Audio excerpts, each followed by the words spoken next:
Everyone. My name is Arlene Peralta. I am with the Office of Government and Community Affairs, and I am privileged to welcome Michele Flournoy and Professor Sophia Kalantzakos to our first event for Women in and of the World, Lessons in Leadership.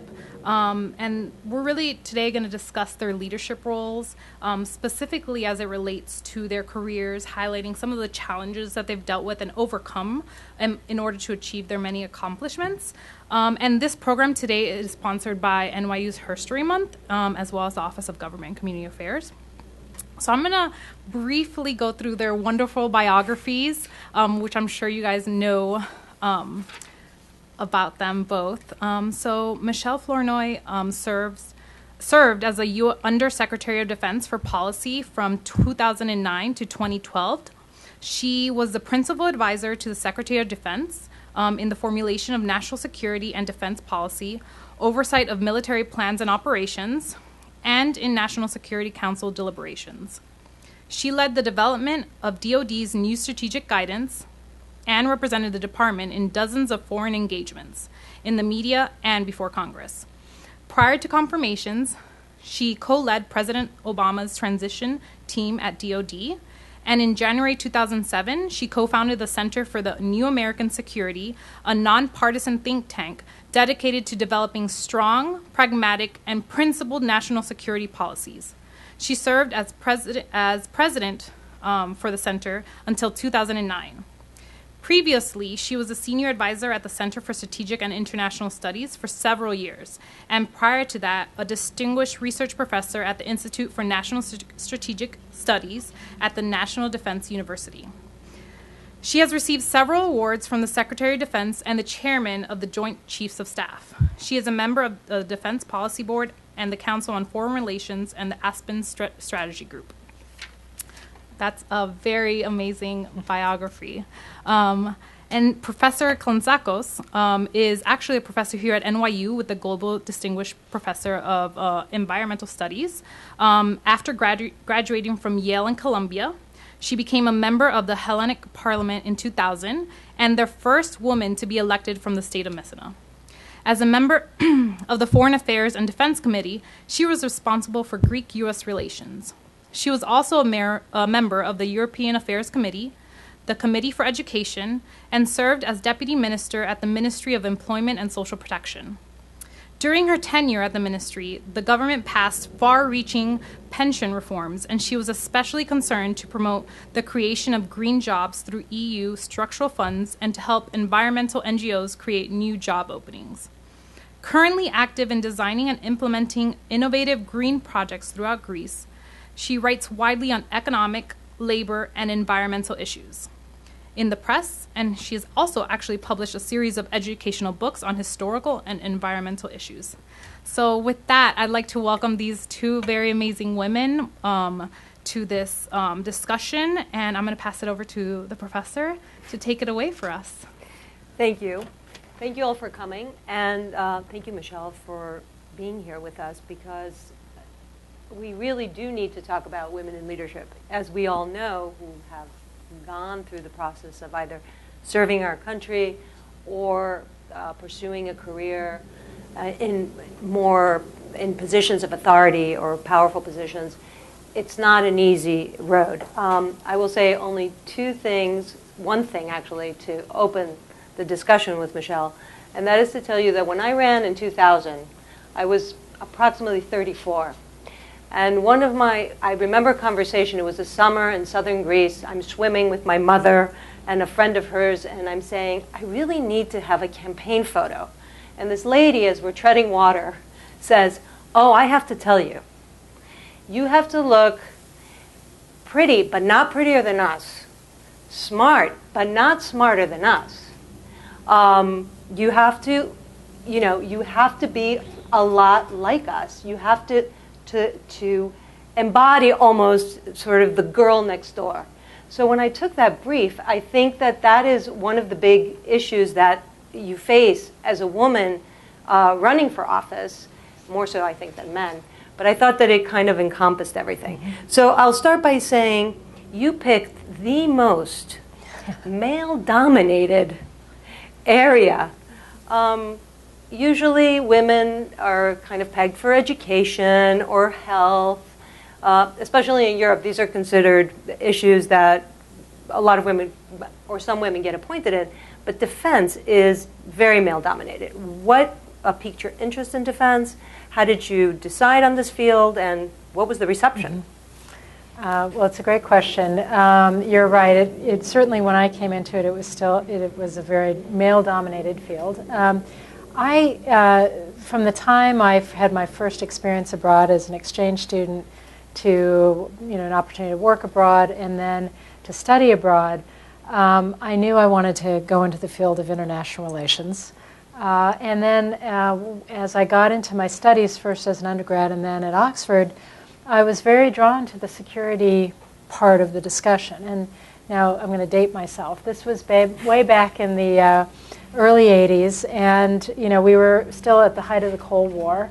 And it seemed like if we didn't deal with some of these security issues between the United States and the Soviet Union, we wouldn't be around to deal with anything else. So I got pulled into the security domain, and then coming out of grad school, finding an internship in Washington, one of the few paid internships that you could get to actually pay your rent, was with a security think tank. So I got drawn in, and once I started down that path, one thing led to another. And so you picked the field, and then you're appointed to the DoD as a Deputy Secretary of Defense. What was it like working there? What was the reception?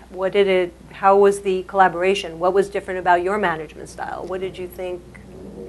Well, I've had two different experiences in the Pentagon. The first was in the Clinton administration in the 90s. And then I was much younger, so I sort of walked in with a number of strikes against me. I was young, I was a civilian, and a Democrat, and I was female. So kind of 4 strikes, you're out. And many of my counterparts were much older. They were military general officers, not necessarily used to dealing with particularly civilian women at the time. At the time, I remember we had a leadership lunch for women in the Pentagon. And we filled one relatively small table. It was about 10 of us. Now, if you were to hold that lunch again, we would overflow the executive dining room. So there's definite progress that had been made. But I think the main thing I learned during that period was, number one, to prove yourself through your work, to be excellent at what you do, unquestionably, no question about the quality of your contribution. And 2, if someone is having an issue with your gender or your age or your political or orientation, whatever, it's their problem, not yours. Just keep focused on performing as best you can. And those very low expectations at some point can flip, and you become, oh, that woman in policy, isn't she amazing? Just because you do stand out because there's so few women. One of the things that I experienced, and it's an anecdote, I remember that I really wanted to speak in Parliament on the budget because we had the budget discussions, and they were never appointing women, ever. So I walked in one day and I told the minister, he was actually the shadow minister of economics, and I said, why don't you appoint women? And he didn't really know what to say. He was actually a professor of economics, and he wasn't at all sexist. But it didn't dawn on him, and I asked him, so how much does it cost to take the metro to work? And how much does a loaf of bread cost? And how much does milk cost? And so he couldn't answer any of these questions. And then after that, they gave me an opportunity to speak on the budget. So this is by way of saying, have you felt like you've had to fight for every single opportunity you've had, or have you felt that you've been fortunate enough to perhaps have a mentor along the way, somebody who's seen the what you bring to the table and helped clear some of the obstacles that are in the path, because that never happens? Now, I have definitely been blessed and helped by a number of wonderful mentors, and not a lot of role models in terms of women I could say were ahead of me in blazing the trail, if you will, in my field, but a lot of wonderful mentors, male and female. One of my favorite phrases is from Madeleine Albright, who has become a mentor, and she said there is a special place in hell for women who don't mentor other women. And so ever since being instructed on this, I have made it a point to go out of my way to spend a significant portion of time mentoring other women. And you're never too young to do it, because you all, NYU students can mentor young women in schools who are trying to get into NYU. I mean, it's never too early to start mentoring others, and you may not be able to give back to the people who helped you, but you can turn around and offer help and support to someone else. But that has been absolutely critical for the opportunities I've had in my career. Is there a particular network that does that, or has this been something that you've been doing? You've identified opportunities to do that. I have never gone looking for a mentor per se, but through again, focusing on doing your absolute best in your work. When you do good work, people notice, and that commitment to excellence or quality actually attracts people who want to be part of your success, who want to support your success. And I've always found my mentors through my work. They weren't necessarily my supervisors or my bosses, but they were people who met me through the work I was doing. And the people that you mentor? It's everything from younger people that work with me, or people who may contact me, have maybe shared a similar experience, alumni of the same academic institution, someone who I connect with, when I go out and speak. Mm-hmm. There are all kinds of ways that people approach. So it's interesting because you've also had, though you have not been elected, you've been very public in your role. You've, I assume, traveled all over the United States. Now, again, defense, woman, I think you grew up in California, mm-hmm. Democrat. How did you relate to people, let's say, in Middle America, people who didn't share the same views? And also, when you were on your travels, how did you feel as a person in authority mm-hmm. with various world leaders or colleagues of the same level? I think the more challenging issues were in the international domain, where many of my counterparts in their own nations don't necessarily deal with women as professional counterparts, certainly not in defense and national security. And so, early on, another woman in the field joked and said, just get them to treat you they're going to treat you as an honorary man, and just help them get. Again, it's really their issue, not yours. If you can adopt a not minding attitude, and if there's lack of comfort, it's their issue, and you kind of help them over it. I always tried to be respectful and professional, but I didn't let it. I just went on with my work, and pretty soon, within 5 minutes, people would get over the fact that the packaging is different, and you get on with the work at hand. Mm-hmm. Well, when I was elected, there were 7%. We had 7% of women, very few women. Now there are many more women in Parliament. But I remember when I was appointed to government, there were 2 women, and the one was very famous. She had been foreign minister, she had been the mayor of Athens, she had a long career, she came from a very well-known political family. So I say this because the press would say, there's Dora and the other woman. It was almost as if it was this, it was just so shocking that there were so few people in the cabinet. And even today, I think there's only one minister who holds a cabinet in Greece. So how are women, what do you think, what would your advice be for women to start? Because sometimes you're let through the door. Mm-hmm.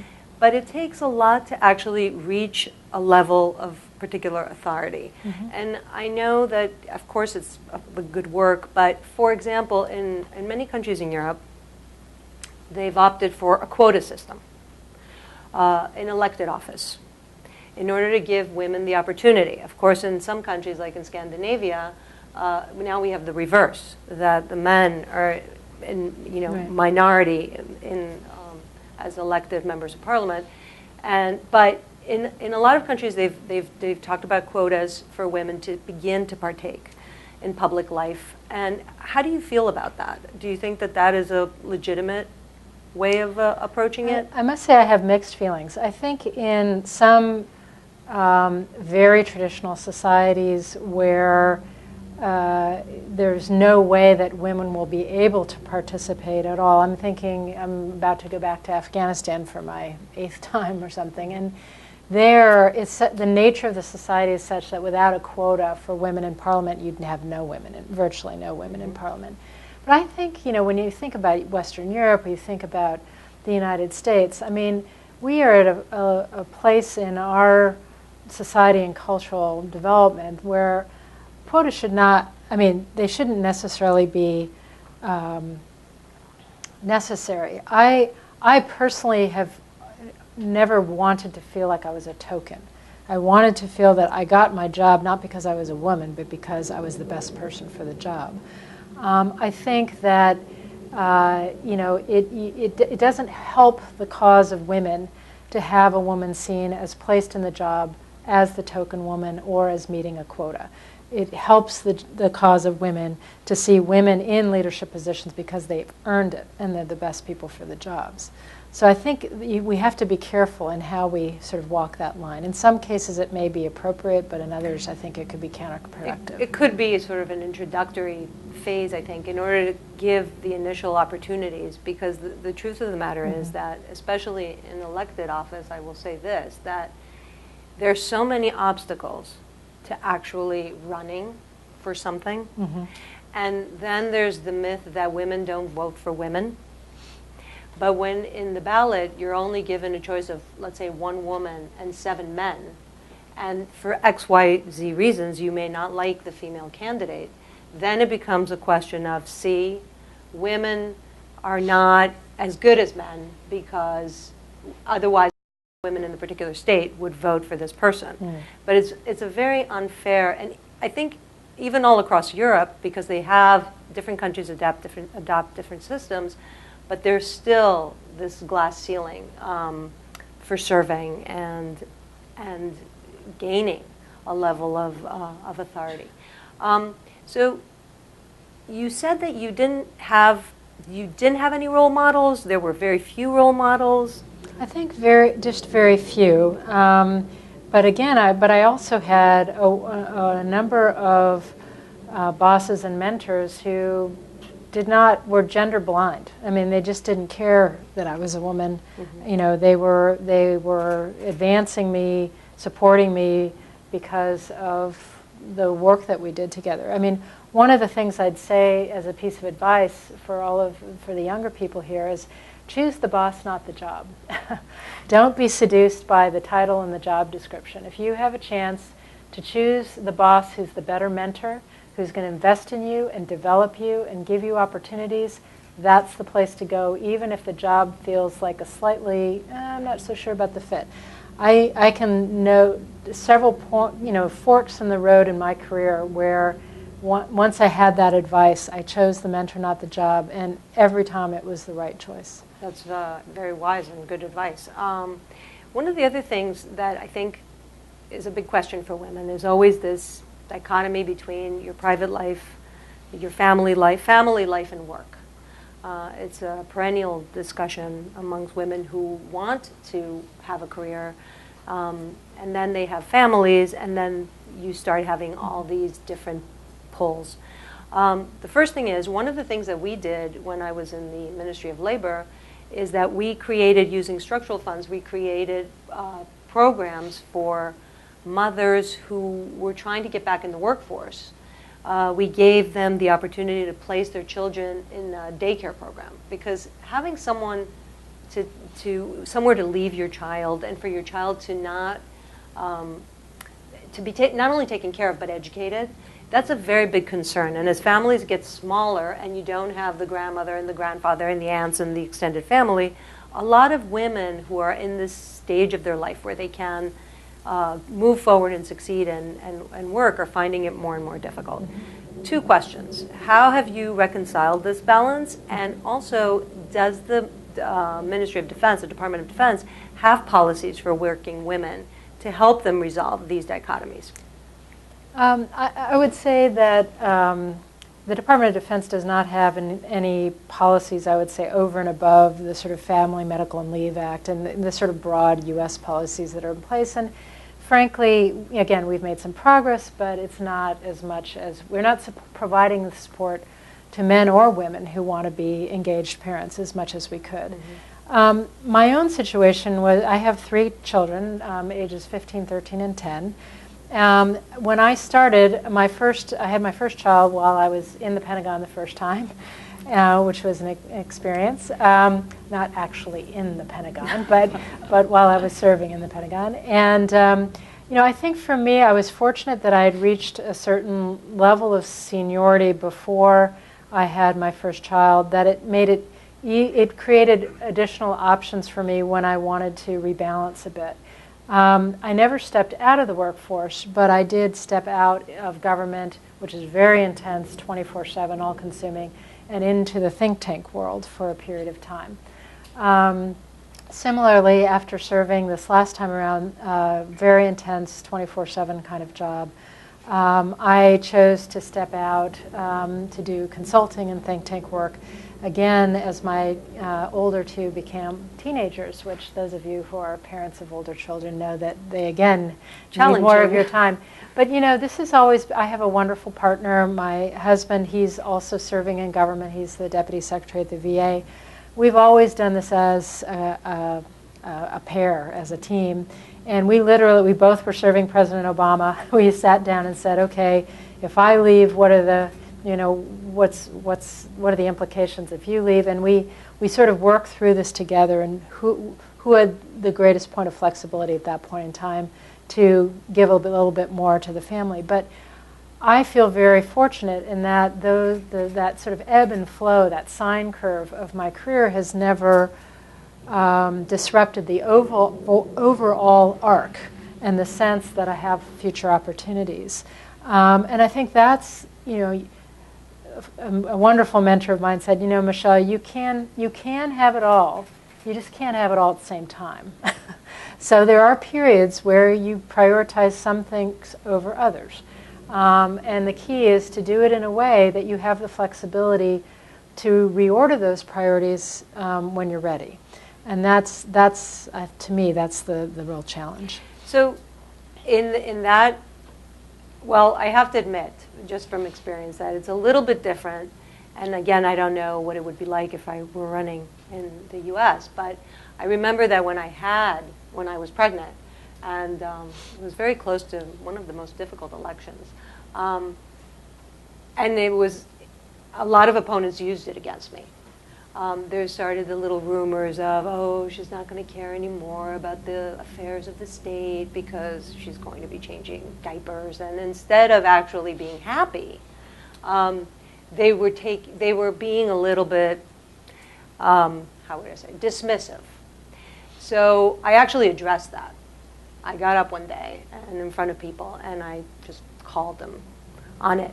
And it was a very bizarre, very difficult moment, because some people had been hearing rumors and some people, had never heard it, and then they became very alarmed that, there were people out there actually, criticizing me for wanting to be a mother, especially when, as we know, the discussion is a lot of talks in policy are about families, how we really look up to the family unit, and how we want, especially in countries where there's a low birth rate, there are all these incentives to have larger families, and that's part of what's going on in Europe because of the declining population. So it was just such an oxymoron to have this kind of backlash to actually wanting to be a parent and to wanting to be a mother. But would you consider, well, 2 questions. The first thing would be, what do you see as your trajectory now? Would you still like to work in government? The difference between European systems usually and the US is that usually when you're elected and your party wins, you can become a member of the government. Mm-hmm. Here, there are 2 different things. Congress does one thing and the executive branch does another thing.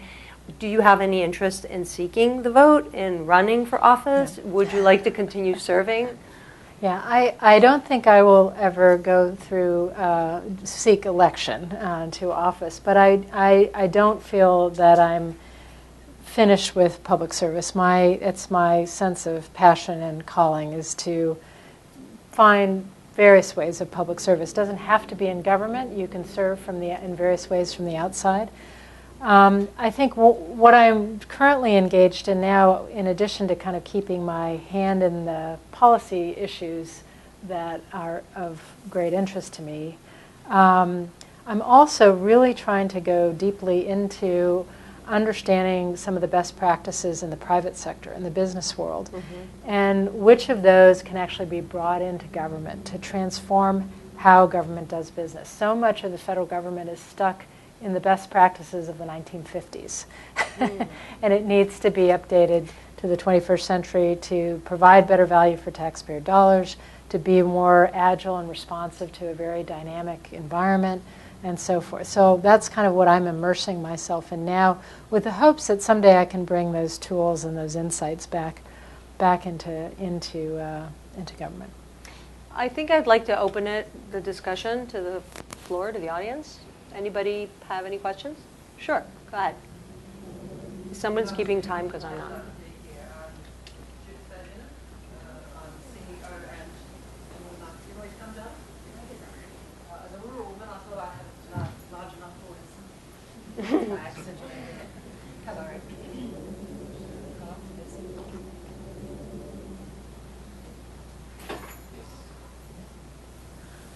Do we have? Yes, we have takeoff.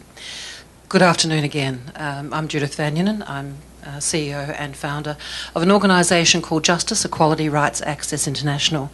I'm here in the States at the present moment attending the UN for the Commission of the Status of Women, and we're looking at violence against women and girls.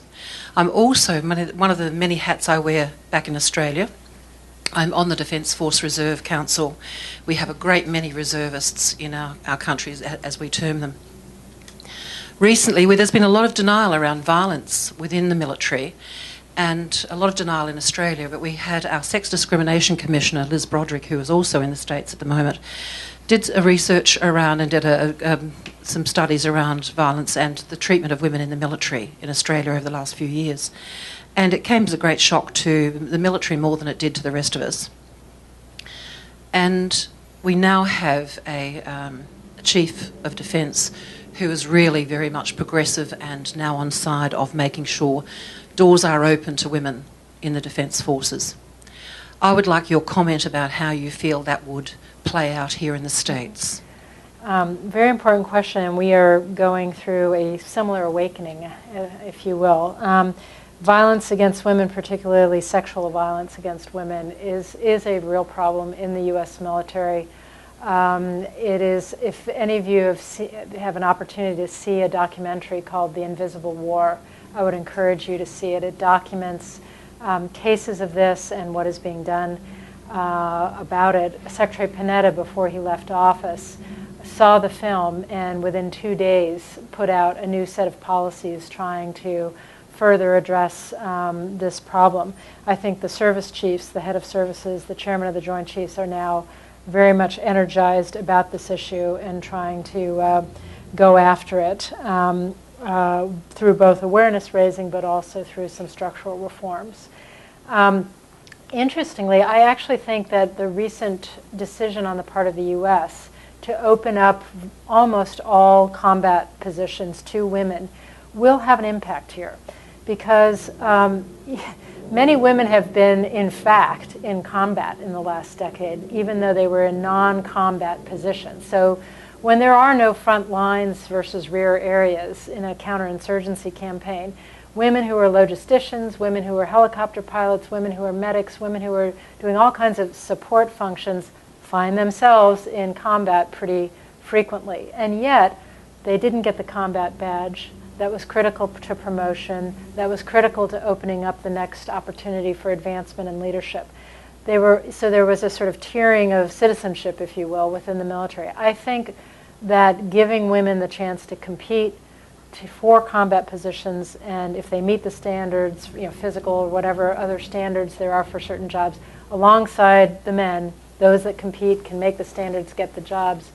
I think that will take away some of this first-class, second-class citizen kind of mentality or perspective, and will also indirectly change some of the environment that's allowed some of the violence against women to persist longer than it should have.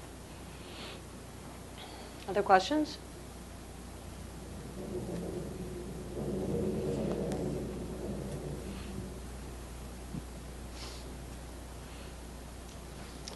Hello.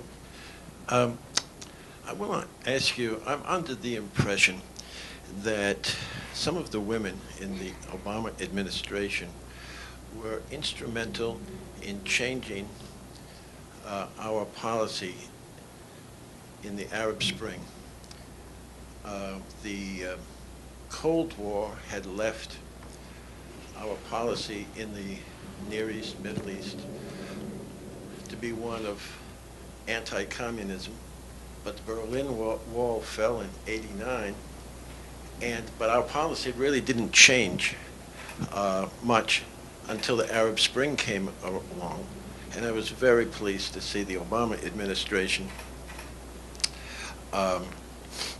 look to the future and say, this is what's going to be coming. We have to change our position and not support some of these regimes that we had been supporting for so long. Am I right or am I wrong that women such as Susan Rice, who was the one who wrote on her policy paper on Rwanda and was on the... Samantha Power. Thank you. Yeah. Her and perhaps yourself and others, I don't know, it's a question. Do you think that women, now I understand that Hillary had to support the State Department position, so in a certain sense she was dragged into this, but nevertheless they all came in, or you can correct me if I'm wrong. Yes, that's what you're here for. But do you think women played a role? I know Bill Clinton said my biggest mistake was not responding in Rwanda.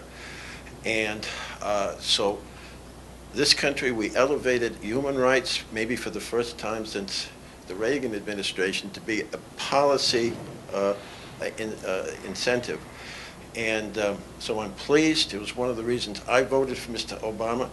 And I just couldn't help but notice that there were so many women that were in the Obama administration, and most of them came out on the side of changing what had been a long-standing Cold War policy. Yeah. If I could, I'd like to just disaggregate two issues. The first was Libya and the intervention in Libya, which, this is a place where the U.S. didn't necessarily have vital interests at stake. But I think there was great concern that we were at risk of witnessing a leader turn his own military against his civilian population and massacre several tens of thousands of people in Benghazi, Misrata, and elsewhere. In that context, the women you mentioned, Susan Rice, Samantha Power, others, did very forcefully voice the notion of the responsibility to protect. The president, even as a candidate for a long time, has said, I don't want to see any genocide on my watch,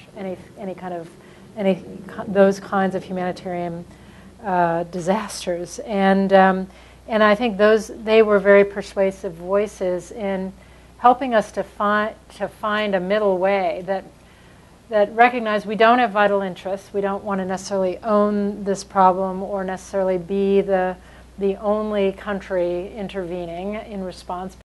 An urgent need to prevent a humanitarian slaughter, and we want to contribute in a way that enables others who have a closer or larger interest to also participate, if not lead. Hence, bringing in the Arab League, our European partners, and others, and allowing them to take very important leadership roles as part of the coalition.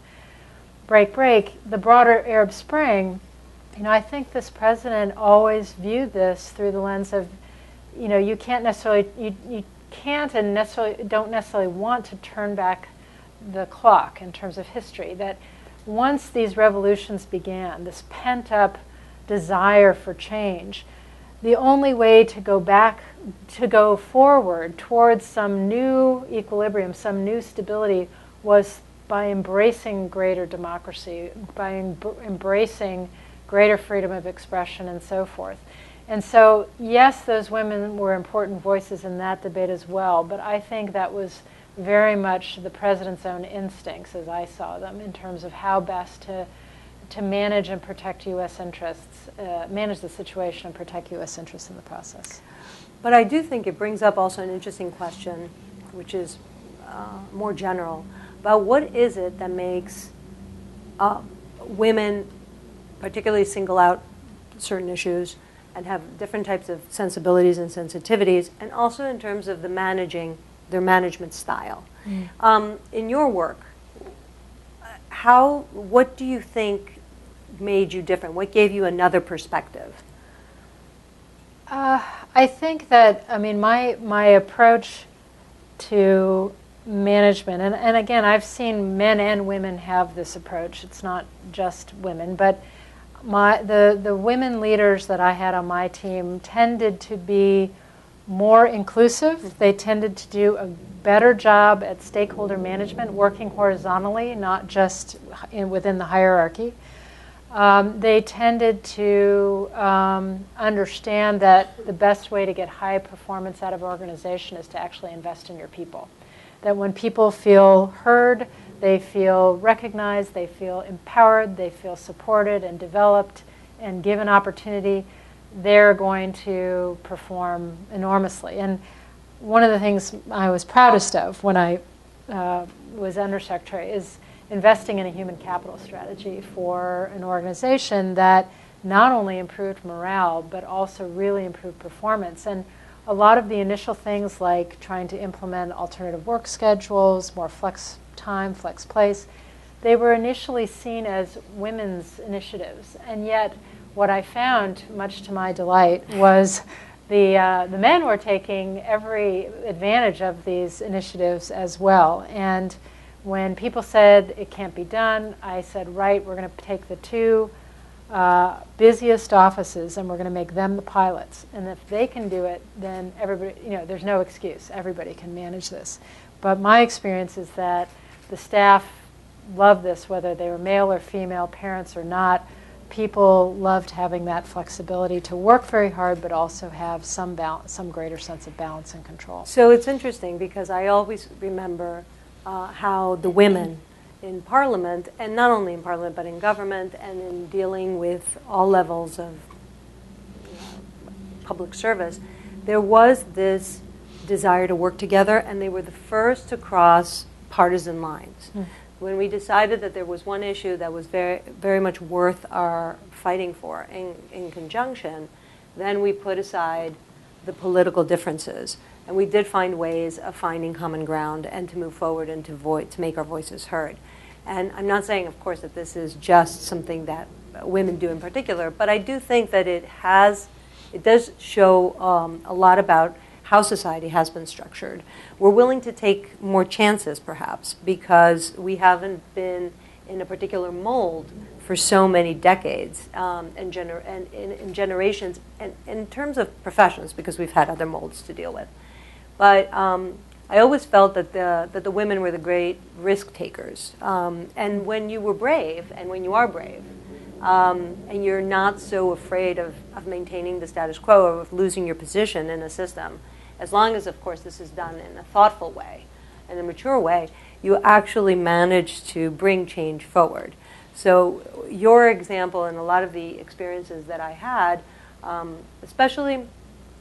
saw that especially clearly during the global meltdown, when all the European ministers had to get together, men and women, irrespective, and had to decide on how to protect, when production stopped, pretty much because of financial meltdown, how to secure families, how to help the workforce stay in place, how to help people retool, how to give them different chances. And And there was a way of working, again, across partisan lines and collaborating in a more holistic way that was initiated by women. Anybody else? Sure. I'd love to hear you talk about the change in technology and what is happening with the new cyber warfare and what it means in a really dehumanizing aspect of our national security. Thank you. So cyber is a domain where, obviously we are leveraging it from an information flow perspective, but it's also becoming a domain of, potentially a domain of conflict and warfare. We are, the U.S. government, the military, our industrial base, businesses out in the private sector are constantly experiencing attacks. Some of them are random hackers, some of them are state-sponsored attacks. It feels to me like we are in a period with cyber akin to where we were with nuclear weapons before we had any conceptual framework or doctrine. Before Thomas Schelling, before Herman Kahn, before people sort of created notions of deterrence and mutual assured destruction and all of this. Even the trying to apply inherited concepts like even offense and defense to cyber doesn't work all that well. And so I think what's happening in practice is way ahead of us conceptually, legally, and from a policy framework perspective. My concern is that I actually think the administration's made a good faith effort to start to put that framework in place with some legislation. It did not get out of the last Congress for various reasons, but absent that, we fall increasingly behind as these threats continue to develop. So I think it's very important that we catch up as quickly as possible and put a framework in place so that we can at least defend ourselves more capably and credibly. As somebody who's grown up in Europe, I always find it fascinating how differently we view the military and its role. And I'm going to try to phrase this in a way so it's not misconstrued. But it seems as if in many countries in Europe, there's always a fear of the military because there have been coups, there's been intervention. The military is respected, but it's an entity apart. It's part of the system, and there's tremendous respect for the people serving. But there's a different approach. Here in the States, not only is it one of the most respected institutions, almost more than the civil society itself, but it's also it does almost bring forth many changes. I've seen that in issues of renewables, for example. The military has had a bigger impact on convincing not only people, but in promoting the technology of renewables because of the needs of the military than, for example, the civil society may have had, or the private sector, or now in terms of dealing with cyber warfare, or in many different ways, in technological issues. They've always been at the forefront. I mean, granted, they've always had a very big budget, but it's just interesting to see the military playing such a prominent social role and a social model in the United States. Do you feel, having traveled, and do you sense this difference? Is there something that makes it unique? Is it just does it come from the history of the United States and the way the institutions have been established? I think there are sort of two different things at work. In terms of technology trends, the Department of Defense has probably always had the largest research and development budget in the U.S. government, certainly. And for many, many years, things would get developed in a DoD lab and then be spun out into the commercial economy and to broader benefit. I think that's starting to change. I think there's now many, many areas, particularly in the information technology area, where the real innovation is really coming from the outside, and DoD is having trouble sort of catching up and fully integrating all of that and keeping up with the the fast generational timelines.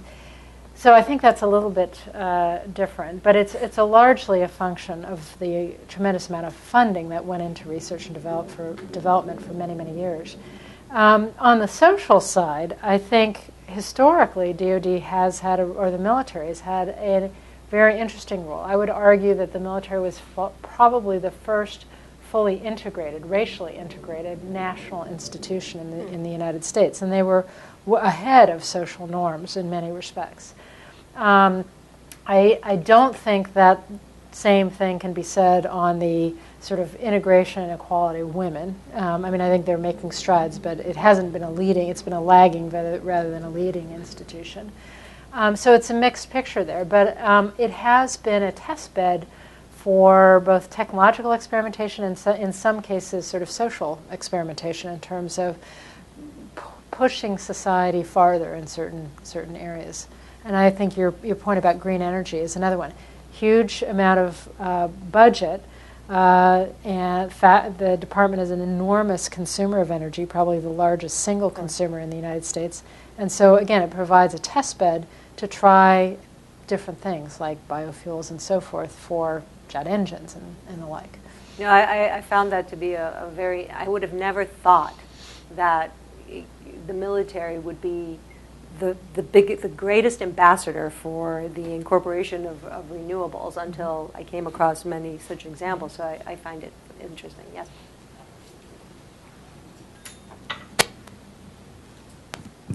Actually, following up on that issue, my name is Susan Bass. I'm with the Earth Day Network. Could each of you comment on the role of women in leading and shaping the green economy in your respective spheres of experience?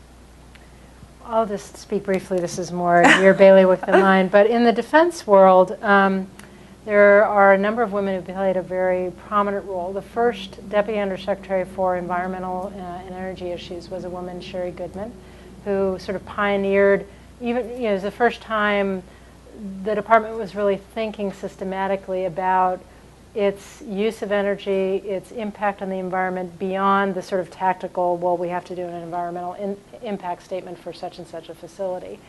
That was back in the 90s. The person who now came in to really further develop DoD's energy program now is a woman named Sharon Burk, who started the energy security program at CNAS.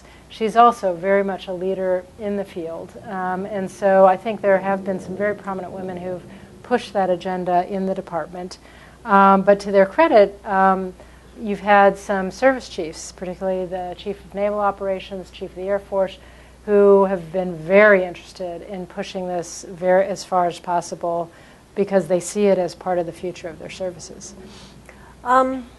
It's an interesting, there's so many levels to this and answers to this question, because there is the issue of women are pivotal, and for example, in developing countries, to be educated or to learn about how to practice, to use sustainability techniques in various areas. I think in terms of leading on the environment, we have had some prominent women, among which is Angela Merkel, who was truly pivotal when she was environment minister in getting the support not only of other European countries, but of the international community to begin to really push for Kyoto and to come up with a binding agreement on climate change. In fact, it's interesting to see this because Germany is one of these countries, even today, where she is she's the chancellor, but she's also a Christian Democrat. So you would say she was more conservative. She's not a green, where it would be the natural fit. So it's interesting how they're really promoting a plan to have Germany be one of those a country that does have production and manufacturing and production and exports, and they will be relying mostly on renewables. Now, there are glitches to the plan, but in Europe in general and in different countries have a different history. But there's a very long history of environmental movements, of environmental political parties.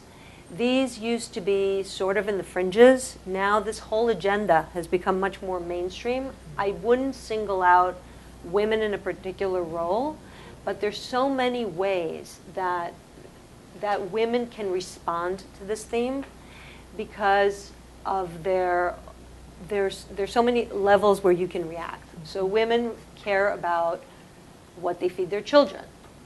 So they have been pivotal, I think, even as consumers, in promoting the organic food market. They care about the future. This is why women, when they're asked in different polls, they really care about education and jobs. They care more about practical things that concern their family. And this is all, you can see that by looking at the various polls that are being conducted in Europe in particular. So they're pivotal in different ways and on different themes. But I definitely think, and to summarize this, I definitely think that there's a lot more to be done in order for the issue of greening and understanding the implications of climate change to really have a completely different paradigm. I mean, what we're looking for is a new vision, a new narrative that the majority of a society can aspire to and follow without feeling that this is something that you can sort of put off into the future. But in Greece, I'll just say that we didn't even have a ministry for the environment. So it was actually created in 2009, and it was the environment and energy together, which is interesting, an interesting combination. And it also had public works.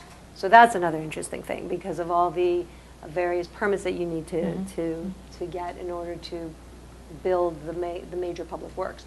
So a woman headed the Ministry of the Environment for the first time. She was very active. She's now Greece's ambassador to the OECD. She was an expert on the environment and really brought the issue of green growth and the environment, various new environmental regulations to the fore, energy efficiency. All sorts of new bills were passed that I think wouldn't have happened if the particular person who happened to be a woman and a very active woman sort of set the agenda for people to follow. Anybody else? Yeah. Hi. As you mentioned earlier, women and women's roles in politics especially have progressed greatly over the past few years. But do you think they've progressed fast enough, or do you think there's a lot further we have to go? And if so, what do you think that we as women and we as a society can do to achieve like full equality? Yes, progress, not fast enough, and yes, we still have a long way to go. I think a lot of this is breaking through the last of the glass ceilings, whether it's women in certain senior jobs, private sector, public sector, first woman president, all of these things just to show that this can be done. And for young girls to know that they can grow up and be president of the United States. It's been done. One of the most heartening things I ever saw was Madeleine Albright walking through the Capitol building, and there was a group of high school girls touring the Capitol, and they went bananas when they saw her. They're screaming, "Oh my God, Madeleine Albright!" And she said, "My people," But it was just that sense that here were a whole generation of girls who were inspired that I can play a leadership role in the foreign policy of the most powerful country in the world because this woman has done it, and therefore it's open to me. So I think the first thing is demonstrating, showing that all jobs are open. And then secondly, I think it's helping women to understand that there are pathways to manage both work, professional contribution, and family life. And there's no one size fits all. There's no, static solution. It's dynamic. It's going to be individualized. But we have to get to a place where society is providing greater consistent support so that women have those opportunities to have that dynamic balance that allows them to keep fully participating in leadership roles in our society. I mean, I think that's what it's going to take. I also think what it else is going to take is that for people to actually believe that they can affect change by running for office. Unfortunately, there is such a lack of interest by the right people, let me put it this way, diplomatically speaking, to serve their country or to serve in institutions where they can make a change because of the politics, because of the media scrutiny, or because now there are other ambitions, there are other things to aspire to. I also feel, and it would be interesting to hear from younger women, what it is that they dream of.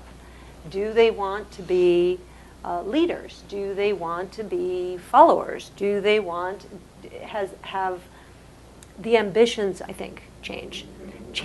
We live in a society that's much more interested in fame and fortune, and sort of in an easier way. It can be maybe because it's just so the model of, I don't want to say the media and all of the entertainment industry, but there is a change. A lot of people, they see how they're going to live, but a lot of times they don't know what they're going to do in order to achieve that. Also, what will it take for a millennial to want to contribute? I teach undergrads now. It's interesting to see what are their concerns, what are their anxieties. We are in a recession. People want to also get jobs. They're faced with other financial burdens that perhaps 20 or 10, 20, 30 years ago, it wasn't such a big burden for them. There were more opportunities. There was more social mobility. So I agree that we need to fix everything so that they have the opportunity, but I do think that we need to take some pause and look at creating an environment where people want to partake and not just sit back and criticize the bad job that other people are doing. They need to make their voices heard, and they need to feel that problems are not so beyond their control. There is a discourse now that, and it doesn't only pertain to climate change, but for various issues, that I can't even begin to tackle this problem. This is so far beyond me. The global interconnected economies, what can I do? Or the new security challenges, or issues that pertain to climate change, or the difficulties even in Europe. People now, with the debt crisis, you see that people they used to feel more European, and then they would feel their national identity. But now suddenly, everybody's going, give me back my money. So there's this retrenchment into a more, in a different position. They're more worried about what am I going to do when I graduate college than to think of how to run for office and lead, to change all that.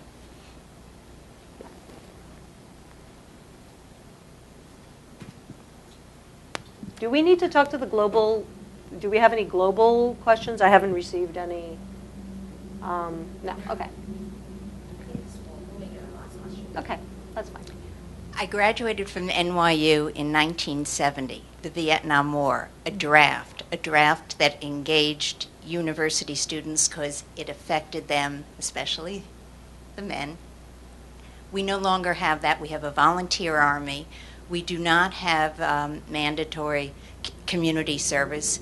What, in terms of engaging people, what is your view of these things? I am a huge proponent of national service, not necessarily mandatory, but of dramatically expanding the opportunities for national service and encouraging and incentivizing young people to choose to give a year of national service. Right now, AmeriCorps can only take about 1/7 of the applicants that come in. So there is a pent-up desire. There are several 100,000 people who apply every year for jobs, and they can only take a small fraction of them. I would love to see a national system where there's a lot more opportunities, that are somehow certified or blessed from the top, but really fully leverage the sort of innovation from the bottom up in the NGO community and so forth, where lots of opportunities for service. Because I think it does, in the European countries where it occurs, in other countries, it does provide both a great sense of connection, patriotism, societal cohesion, a common experience that everybody's gone through. It doesn't have to be military. It can be medical. It can be disaster relief. It can be health. It can be education. There are all kinds of ways to leverage that energy and enthusiasm. We just haven't figured out how to provide those opportunities. So there is an effort called the Franklin Project that is being run out of the Aspen Institute to try to put in place the necessary legislation to make this happen. Well, I will close, but I will say that this is, giving back is a very important part, a very important lesson for all of us to learn, and perhaps this could be a way. I only think of, serving the military, but but as you've expanded the term for it, I think it would give a great opportunity for the younger generation to explore their own country, first of all, because so many children now live in cities or they live in a bubble, and I know, because I know students who've been teaching for America, and the great experiences that they've gained from doing this. So that would be, I hope it moves forward. I'd like to thank you so much for coming to speak to us today. And Thank you. I know that, apart from the fact that you've done a great job, and I don't know if you want to see yourself as a role model, but I definitely think that Michele could be a great role model for women who do want to engage in policy and serve their country and serve in government and run for office. As can you. Thank you very much. Thank you.